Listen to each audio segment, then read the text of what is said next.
The commercial room of a small provincial hotel. The setting for the story of strange happenings in room number 17. Doors were all locked. She'd been round and locked them herself. But she was quite certain she saw a tall, thin figure glide past her across the room and vanish. Oh, go on, old man. She was having you. Not a bit of it. She was second cousin of an aunt of mine by marriage. Very sensible woman, soul of truth and honour. Mind, I don't believe in ghost stories myself. Doesn't sound like it. Oh, look here, old man. I don't think we've met. Rafferty, fancy goods.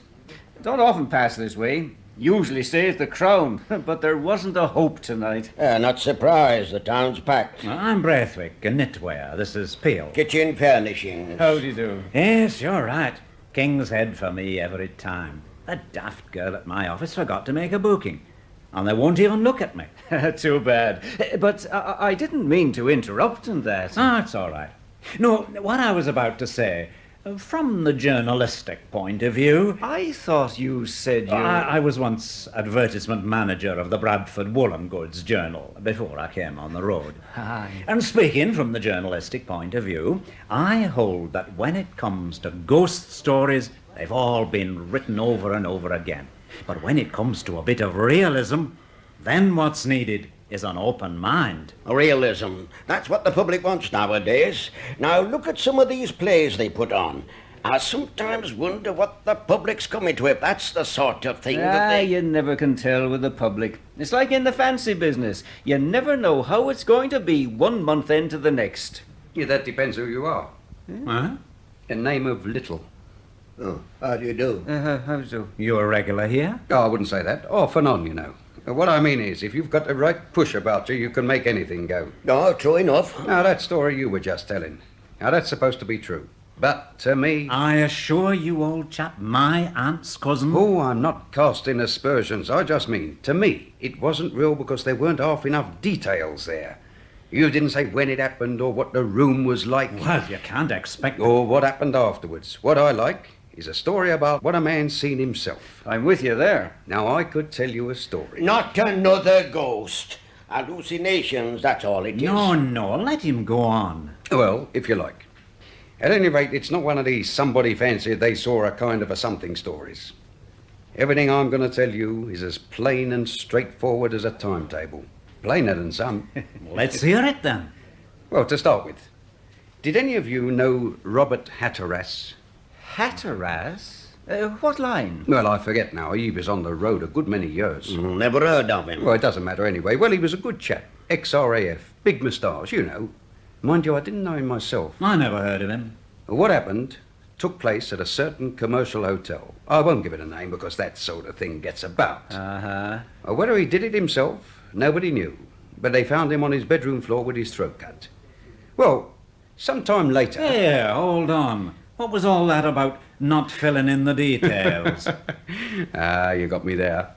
Well, there wasn't anything specially rum about the room, I believe. Now, let's see. There was a sort of French bed with carvings all over it, and a big black wardrobe the size of a hearse with a glass door, and a sort of oriental mirror with a black frame screwed up between the windows. Oh, yeah, and a picture of the Feast of Belshazzar over the mantelpiece.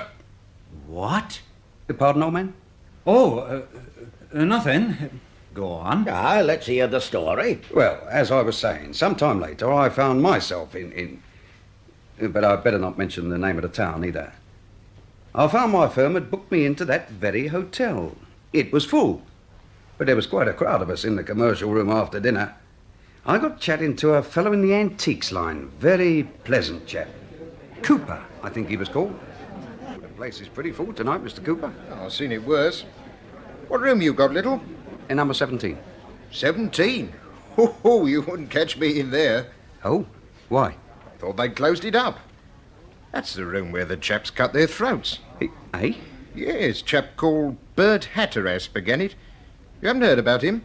Oh, yes, I did hear. But since? Since? Why, was there something else? Every man who's slept in that room since has cut his throat.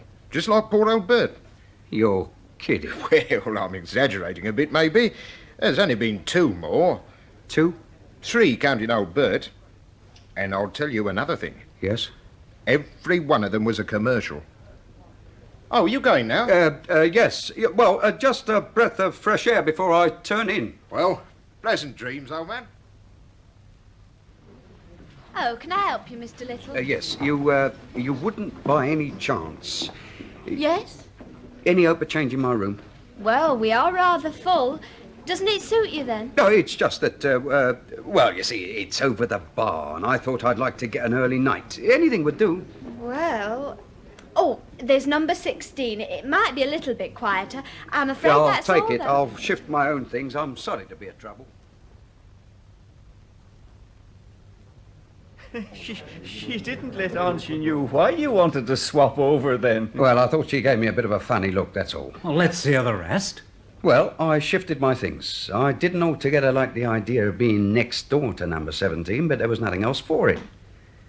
It wasn't till I was taking my collar and tie off that I realised about the furniture. Well, what about it?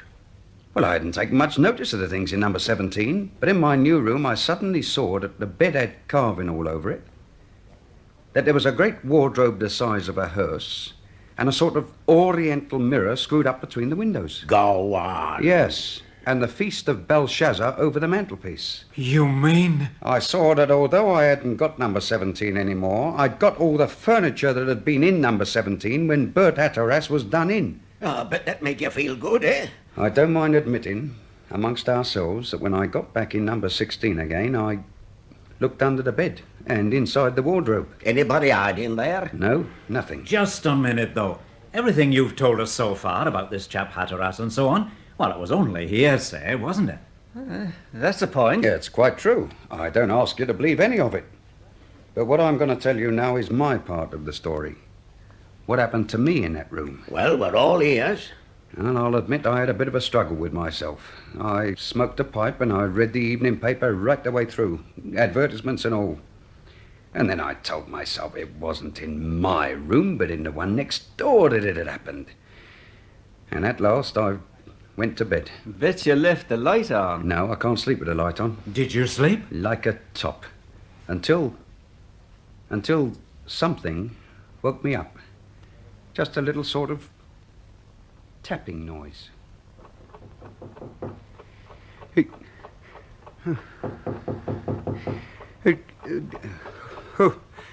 Who's there?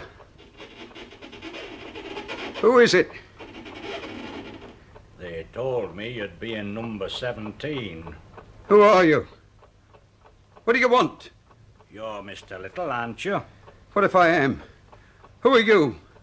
Night porter, sir. Your early call. Oh. It's after 6. Early... Oh... You did want a call, sir. I've been knocking and knocking next door, you see. Only nobody never told me you moved. Oh, yes. Yeah, thanks. Thank you very much. That young thing on the desk, if I telled her once, I telled her 100 times. If you don't leave a note, how's the night porter to know? Early call.